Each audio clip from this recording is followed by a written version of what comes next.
Harry Potter and the Chamber of Secrets, Chapter 6, Gilderoy Lockhart. The next day, however, Harry barely grinned once. Things started to go downhill from breakfast in the Great Hall. The 4 long house tables were laden with tureens of porridge, plates of kippers, mountains of toasts, and dishes of eggs and bacon. Beneath the enchanted ceiling, today a dull, cloudy grey, Harry and Ron sat down at the Gryffindor table next to Hermione, who had her copy of Voyages with Vampires propped against a milk jug. There was a slight stiffness in the way she said, "Morning," which told Harry she was still disappointed at the way they had arrived. Neville Longbottom, on the other hand, greeted them cheerfully. Neville was a round-faced and accident-prone boy with the worst memory of anyone Harry Potter had ever met. Posts due to any minute.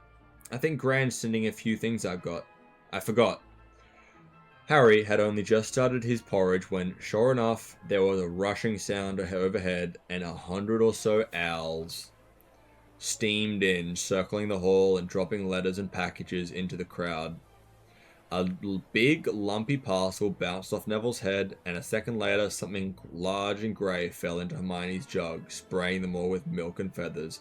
"Errol," said Ron, pulling the bedraggled owl out to her feet. Errol slumped unconscious on the table, his legs in the air and damp red envelope in his beak. "Oh no," Ron gasped. "It's all right, he's still alive," said Hermione, prodding Errol gently with the tip of her finger. "It's not that. It's that." Ron was pointing at the red letter. It looked quite ordinary to Harry, but Ron and Neville were both looking at it as though they expected it to explode. "What's the matter?" said Harry. She's sent me a howler," said Ron faintly. "You'd better open it, Ron," said Neville in a timid whisper. "It'll only be worse if you don't." "Yes?"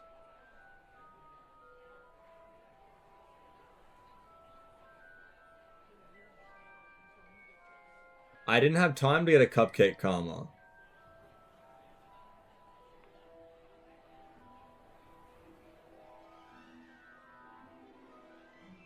Wait.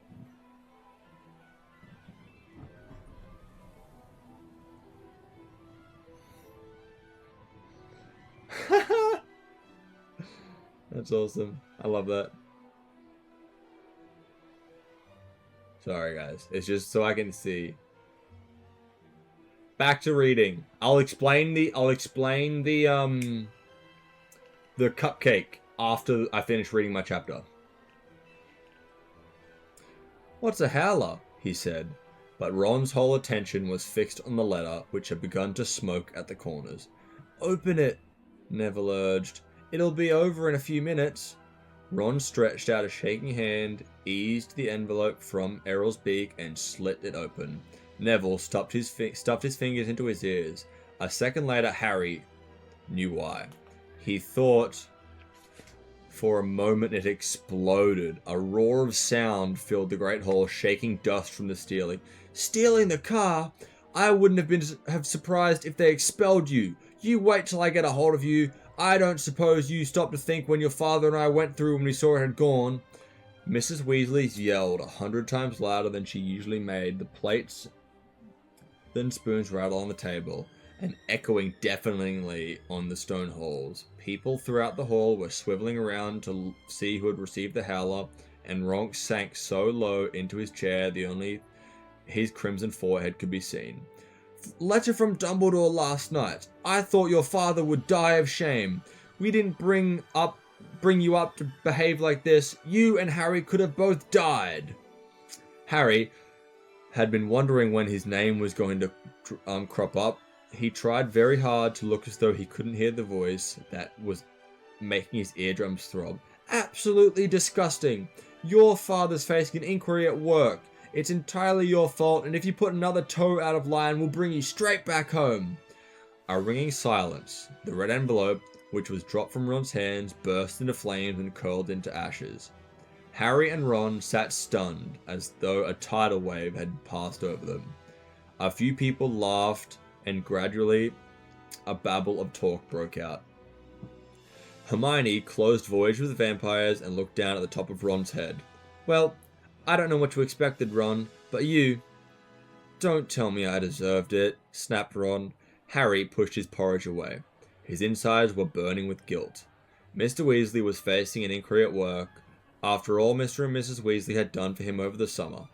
But he had no time to dwell on this. Professor McGonagall was moving along the Gryffindor table, handing out timetables. Harry took his and saw they had a double in herbology, with Hufflepuff's first. Harry, Ron, and Hermione left the castle together, crossed the vegetable patch, and made for the greenhouse, where the magical plants were kept. At last, the Howler had done one good thing. Hermione seemed to think they had now been punished enough and was strictly being perfectly friendly again. As they neared the greenhouses, they saw the rest of the class standing outside, waiting for Professor Sprout. Harry, Ron, and Hermione had only just joined them when she came striding into view across the lawn, accompanied by Gilderoy Lockhart. Professor Sprout's arms were full of bandages, and with another twinge of guilt, Harry spotted the whomping willow in the distance, several of its branches now in slings. Professor Sprout was a squat little witch who wore a patched hat with her flyaway hair. There was usually a large amount of earth on her clothes, and her fingernails would have made Aunt Petunia faint.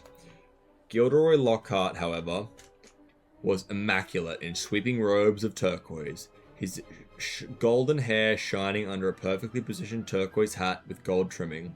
"Oh, hello there," Lockhart called, beaming around at the assembled students. "Just been showing Professor Sprout the way to Dr. Whomping Willow. But I don't want you running away with the idea that I'm better at herbology than she is. I just happen to have met several of these exotic plants in my travels." "Greenhouse, 3s today, chaps," said Professor Sprout, who was looking distinctly disgruntled, not at all her usual cheerful self. There was a murmur of interest.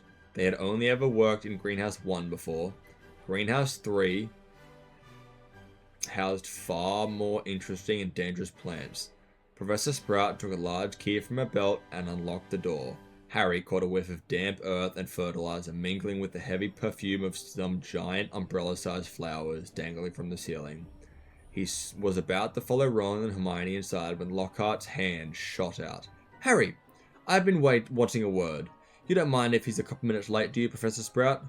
Judging by Professor Sprout's scowl, she did mind, but Lockhart said, "That's the ticket," and closed the greenhouse door in her face.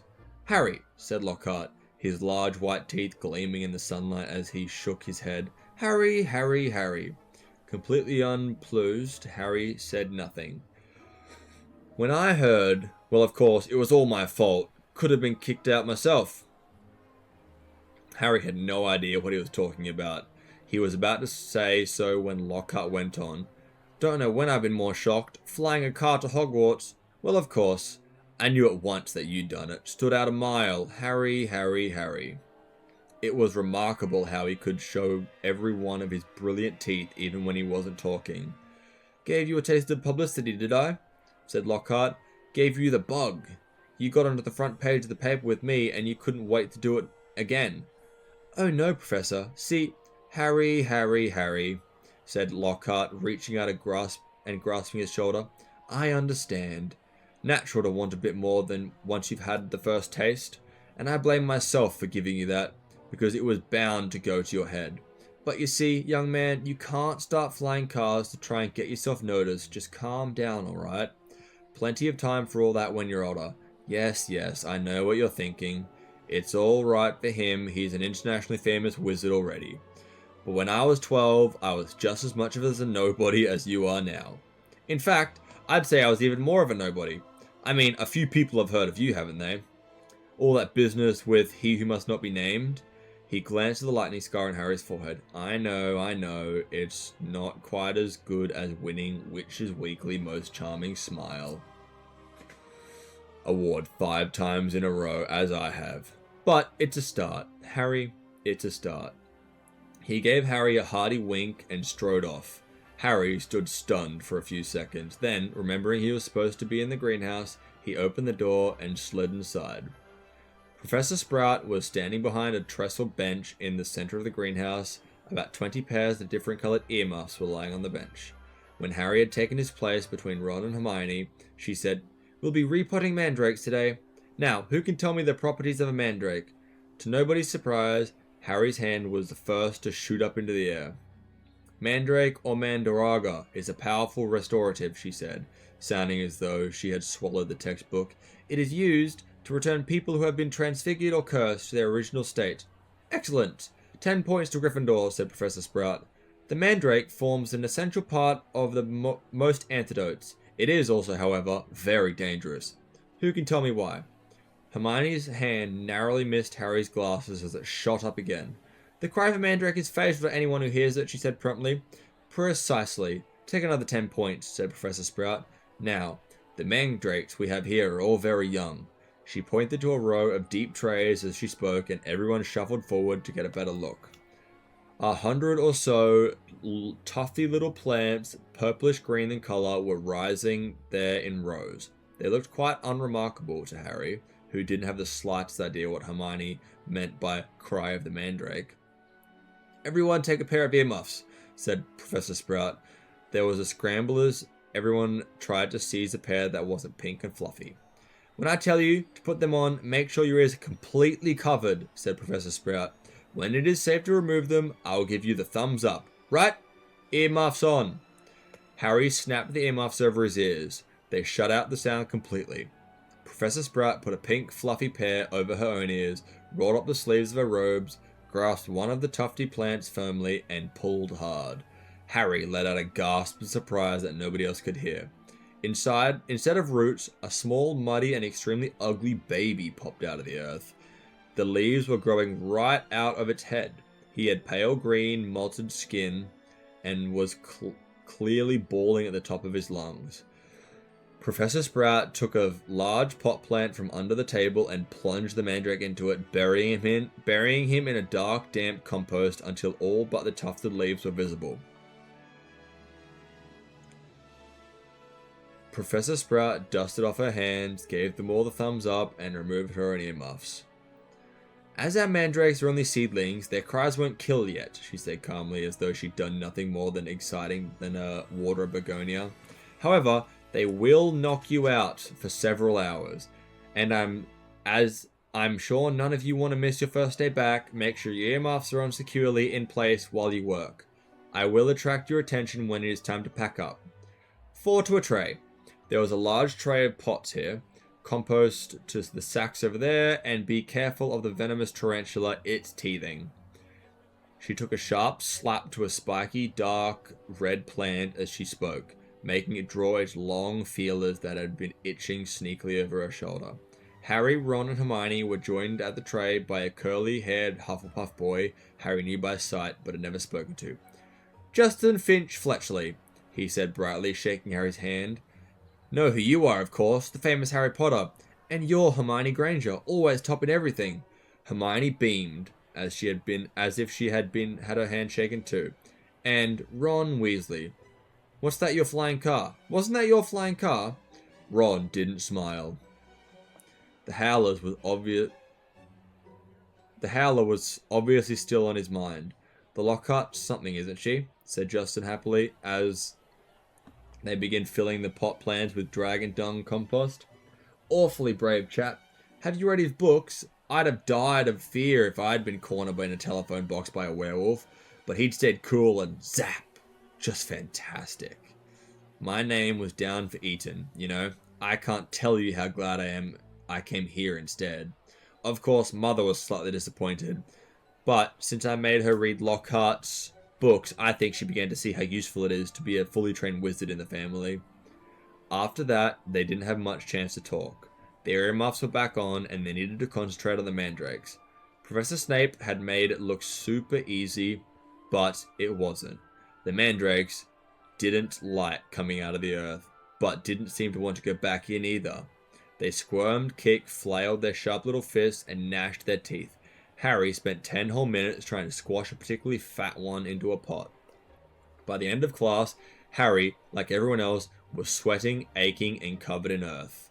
They tramped back to the castle for a quick wash, and then the Gryffindors hurried off the Transfiguration. Professor McGonagall's classes were always hard work, but today was especially difficult. Everything Harry had learned last year seemed to have leaked out of his head during the summer. He was supposed to be turning a beetle into a button, but all he managed to do was give the beetle a lot of exercise as it scuttled over the desk to avoid his wand.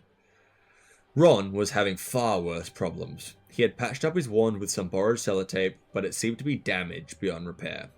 It kept crackling and sparking at odd moments, and every time Ron tried to transfigure his beetle, it engulfed him in a thick grey smoke, which smelled of rotten eggs. Unable to see what he was doing, Ron accidentally squashed the beetle with his elbow and had to ask for a new one. Professor McGonagall wasn't pleased. Harry was relieved to hear the lunch bell. His brain felt like a wrung sponge. Everyone filed out of the classroom except him and Ron, who was whacking his wand furiously on the desk. Stupid, useless thing. Write home for another one, Harry suggested as the wand left off a volley of bangs like a firecracker. Oh yeah? And get another howler back, said Ron, stuffing the now hissing wand into his bag.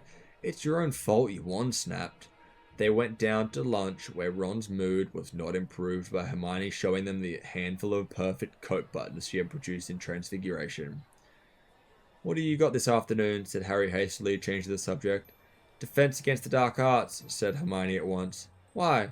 Demanded Ron, seizing her timetable. Have you outlined all Lockhart's lessons in Little Hearts? Hermione snatched the timetable back, flushing furiously. They finished lunch and went outside into the overcast courtyard. Hermione sat down on a stone step and buried her nose in Voyages with Vampires again. Harry and Ron stood talking about Quidditch for several minutes before Harry became aware that he was being very closely watched. Looking up, he saw the very small, mousy-haired boy he'd been trying on the Sorting Hat last night, staring at Harry as though transfixed. He was clutching what looked like an ordinary Muggle camera. At the moment Harry looked at him, he went bright red. All right, Harry. I'm Colin Creevey, he said breathlessly, taking a tentative step forward. I'm in Gryffindor too. Do you think, would it be alright if... Can I take your picture? He said, raising the camera hopefully. A picture? Harry said blankly. So I can prove I've met you, said Colin Creevey, eagerly edging further forwards. I know all about you. Everyone's told me. And how you survived you-know-who tried to kill you, and how he disappeared and everything, and how you still got a lightning scar on your forehead. His eyes raked over Harry's hairline. And a boy in my dormitory said if I develop the film in the right position, the pictures will move. Colin drew a great shuddering breath of excitement and said, It's brilliant here, isn't it? I never knew all the odd stuff I could do with magic till I got the letter from Hogwarts. My dad's a milkman. He said he couldn't believe it either.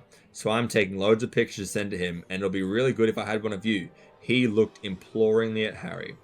Maybe your friends could take it and I could stand next to you, and then you could sign it. Signed photos? You're giving out signed photos, Potter. Loud and scathing, Draco Malfoy's voice echoed over the courtyard. He had stopped right behind Colin, flanked as he always was at the Hogwarts by his large and thuggish goons Crabbe and Goyle. Everyone queue up, Malfoy roared to the crowd. Harry Potter's giving out signed photos. No, I'm not, said Harry angrily, his fist clenching. Shut up, Malfoy. You're just jealous, piped up Colin, whose entire body was about as thick as Crabbe's neck. Jealous, said Malfoy, who didn't need to shout anymore. Half the courtyard was listening in. Of what? I don't want a foul scar across my forehead, thanks. I don't think getting your head cut open makes you special with myself. Crabbe and Goyle were sniggering stupidly. Eat slugs, Malfoy, said Ron angrily. Crabbe stopped laughing and started rubbing his conker-like knuckles in a menacing way. Be careful, Weasley, sneered Malfoy. You don't want to start any trouble or your mummy will have to come and take you away from school. He put on a shrill voice. If you do that one more time... A knot of Slytherin fifth years nearby laughed loudly at this. Weasley would like a signed photo, Potter, smirked Malfoy. It'd be worth more than his whole family's house. Ron whipped out his sellotape wand, but Hermione shut Voyage with Vampires with a snap and whispered, Look out! What's all this? What's all this? Gilderoy Lockhart was striding towards them, his turquoise robes twirling behind him. Who's giving out signed photos? Harry started to speak, but he was cut off short as Lockhart flung an arm out over his shoulders and thundered jovially. Shouldn't have asked. We meet again, Harry. Pinned to Lockhart's side and burning with humiliation, Harry saw Malfoy slide smirking back into the crowd. Come on then, Mr. Creevy, said Lockhart, beaming at Colin. A double portrait. Can't say fairer than that, and we'll both sign it for you. Colin fumbled for his camera and took the picture as the bell rang behind them, signaling the start of afternoon classes. Off you go, move along there. Lockhart called to the crowd as he set off back to the castle with Harry, who was wishing he knew a vanishing spell, still clasped to his side. A word to the wise, Harry, said Lockhart paternally as they entered the building through a side door. I covered up for you back there with young Creevy. If he was photographing me too, your schoolfellows won't think you're setting yourself up too much. Deaf to Harry's stammers, Lockhart swept him down a lined corridor with staring students and up a staircase. Let me just say that handing out signed photos at this age of your career isn't sensible. Looks a tad big-headed. Harry, to be frank, there may well come a time when, like me, you'll need to keep a stack handy wherever you go. But, he gave a little chortle, I don't think you're quite there yet. They had reached Lockhart's classroom and he let Harry inside at last. Harry yanked his robe straight and headed for a seat at the very back of the class, where he busied himself with piling all 7 of Lockhart's books in front of him so that he could avoid looking at the real thing. The rest of the class came clattering in and Ron and Hermione sat down either side of Harry. You could have fried an egg on your face, said Ron. You'd better hope Creevy doesn't meet Ginny. They'll be starting a Harry Potter fan club. Shut up, snapped Harry. The last thing he needed was for Lockhart to hear the phrase Harry Potter fan club. When the whole class was seated, Lockhart cleared his throat loudly and silence fell. He reached forward and picked up Neville Longbottom's copy of Travels with Trolls and held it up to show his own winking portrait on the front. Me, he said, pointing at it and winking as well. Gilderoy Lockhart, Order of Merlin, 3rd class, honorary member of the Dark Force Defense League, and 5 times winner of Witches Weekly Most Charming Smile Award. But I don't want to talk about that. I didn't get rid of the band and banshee by smiling at her. He waited for them to laugh. A few people smiled weakly. I see you've all bought a complete set of my books. Well done. I think we'd better start there with the quiz. Nothing to worry about. Just to check how well you've all read them. How much you've taken in. When he handed out a bunch of test papers, he returned to the front of the class and said, You have 30 minutes, starting now. Harry looked down at his paper and read, What is Gilderoy Lockhart's favourite colour? What is Gilderoy Lockhart's secret ambition? What is your opinion? What, in your opinion, is Gilderoy Lockhart's greatest achievement to date? On and on it went, over 3 sides of paper, right down to, when is Gilderoy Lockhart's birthday and what would his ideal gift be? Half an hour later, Lockhart collected in the papers and rifled through them at the front of the desk. Tut, tut. Hardly any of you remembered that my favourite colour is lilac.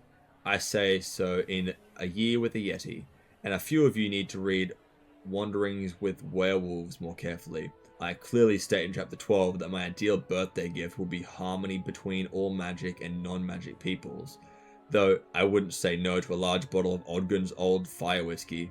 He gave him another roguish wink. Ron was staring at Lockhart with an expression of disbelief on his face. Seamus Finnegan and Dean Thomas, who was sitting in the front, were shaking with silent laughter. Hermione, on the other hand, was listening to Lockhart with rapt attention and giving a start when he mentioned her name. But Miss Hermione Granger knew my secret ambition is to rid the world of evil and mark up my range of hair care potions. Good girl. In fact, he slipped over her paper, full marks. Where is Miss Hermione Granger? Hermione raised a trembling hand. Excellent, beamed Lockhart. Quite excellent. Take 10 points for Gryffindor, and so to business. He bent down behind his desk and lifted a large covered cage onto it. Now, be warned, it is my job to arm you against the foulest creatures known to wizard kind. You may find yourself facing your worst fears in this room. Know only that no harm can befall you while I am here.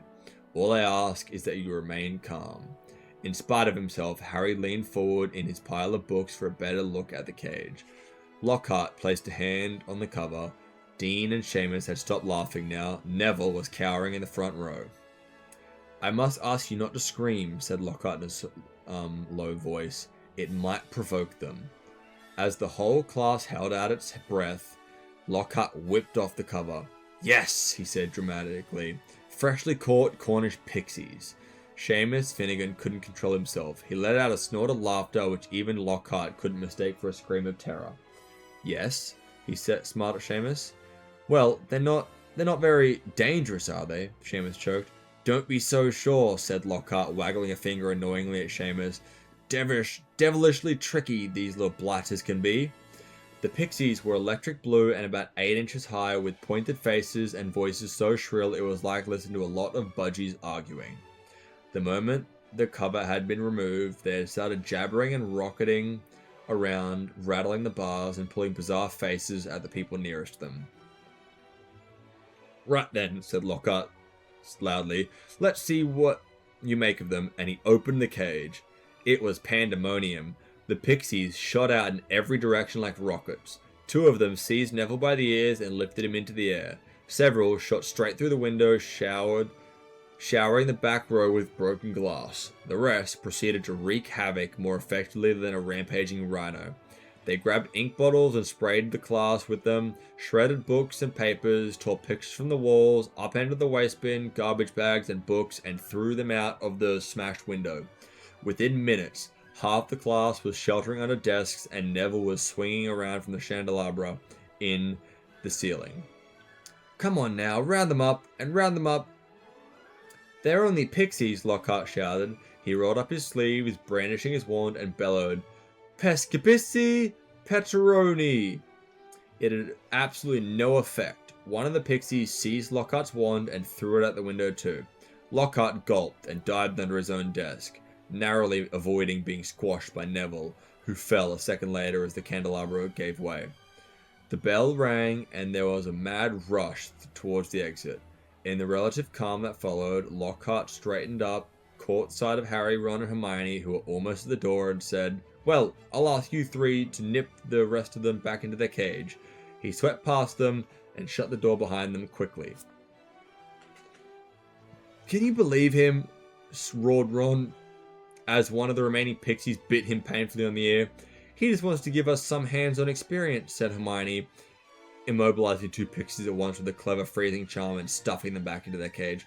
"Hands-on," said Ron, who was trying to grab a pixie dancing out of his reach with its tongue out. Hermione, he didn't have a clue what he was doing. "Rubbish," said Hermione. "You've read his books. Look at all those amazing things he's done." "He says he's done," Ron muttered.